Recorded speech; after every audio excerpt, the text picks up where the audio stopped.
Your drive to the office is looking better already. A new toll road is open, and it could mean big change in your commute. Social networking can be great for reaching out to the public, but not when someone steals your name. Denton police had that happen, and now they're trying something new, and it involves this website. It's a little like Twitter, except police tell us that it's much more secure. Our Kathleen Berger joins us now with more on that story. Kathleen? What's even more impressive, everything that was inside this home was also washed away. It's empty inside. His neighbor didn't fare much better. Take a look over here. You can see her home. All right, no wisecracks on this. Mitsubishi Motors sponsored a poll asking Americans for the craziest roads and street names they could find, and here are the top 5. Drum roll. From bottom to top, the entire community here has really been shaken up by this story. This family lost not one, but 2 of their sons. One of them attended high school. A North Texas hospital worker is accused of stealing credit cards from a dying patient. These folks have to be very nervous out there, Jim. You can only imagine the last time they saw the Brazos River this high was more than 25 years ago. To give you a better idea of what we're talking about, I'm standing at the edge, just beyond those trees out there, some 30, 40 yards. Several days to put out more than 150,000 lights. See, I have to do that tomorrow. That's your job. I work with a safety net, though, so I'm good. I'm good.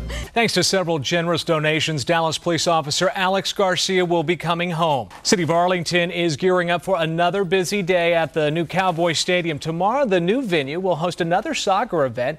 They're already sold about 40,000 tickets for the World Football Challenge. Now, last Sunday, more than 82,000 fans showed up for the Gold Cup finals. Hopefully, that stadium roof will stay open at the new stadium tomorrow night. Bob Guzman joining us live. And Bob, I guess we got a shot at rain, huh? Demonstrators gathered in downtown Dallas today to take part in a worldwide protest. A major communication deal comes as a big surprise for a North Texas company. Pets are the latest casualties of the sagging economy. Many animal shelters across the area reporting higher than normal numbers. Pitcher Vicente Padilla was diagnosed with swine flu. He actually rejoined the team in Kansas City and worked out, but the Rangers sent him back to the hotel instead of letting him sit out in the dugout. A man is dead after a shootout at a Dallas home, and police are now looking for the men responsible. Coming up in Pinpointing America, why police believe this robber is no lady. In tonight's Pinpointing America, a cross-dressing robber, pop art inspired by Illinois former Governor Blagojevich, and topping the headlines, some steaming hot dog vendors getting strong-armed by the town's mayor. Of course, we know all the real cowboys and cowgirls right here in North Texas, and today we celebrated our heritage at the perfect spot, Fort Worth Stockyards. Well, what looks like it belongs in a junkyard is just a canvas for North Texas couples. See how they are turning pieces of old cars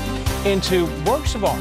She has been out of the media spotlight for a little while, but now she is back, and her big group of kiddos are going to get a very early start in showbiz. At the Gaylord Texan Summerfest in Grapevine, kids are becoming chefs. Well, if you have ever driven past a junkyard, chances are you just kept on driving. But a North Texas couple apparently sees past all that rusted and crumpled metal and is transforming those old cars into art. The 33's Roni Proder takes us inside the Weld house. CW33's Jim Grimes is there. He joins us now live with the story. Jim?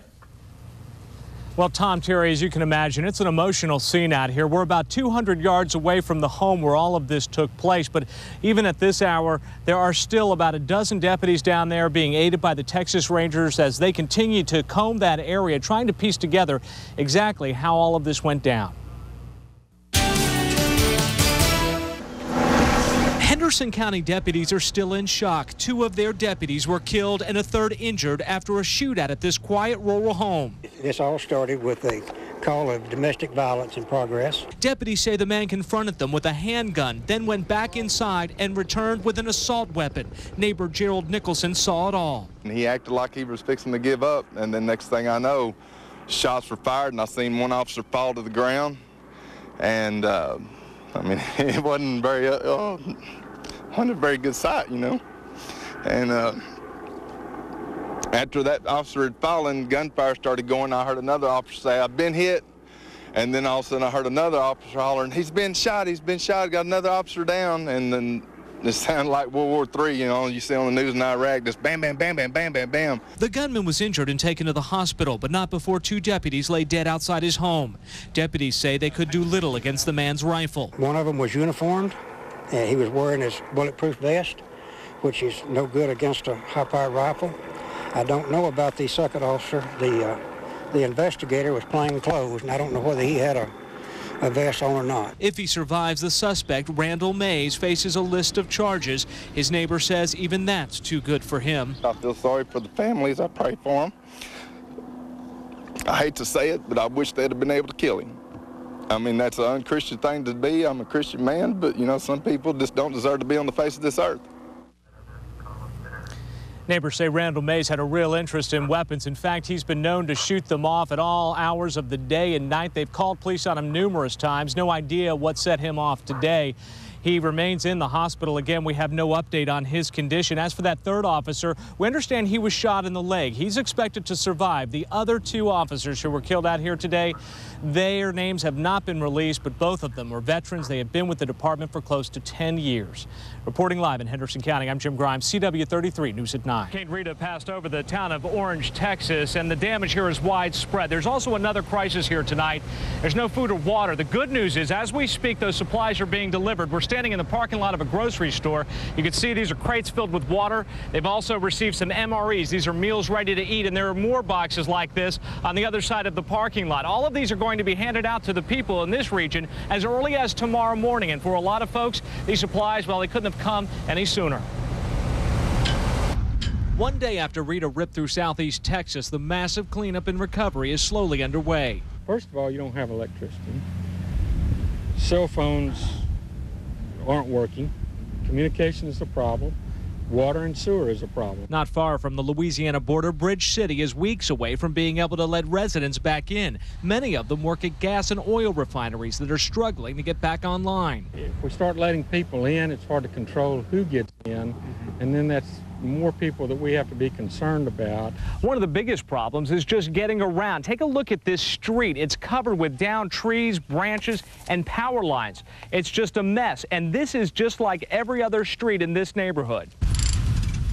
Up the road in Orange, Texas, utility crews are hard at work, but their job has just started. No, they told us we're not going to get no electric for about 3 or more weeks. How are you going to make it? By God. In the meantime, food and water is in short supply. This woman was lucky. She got the last few bags of ice. All we want is something to drink.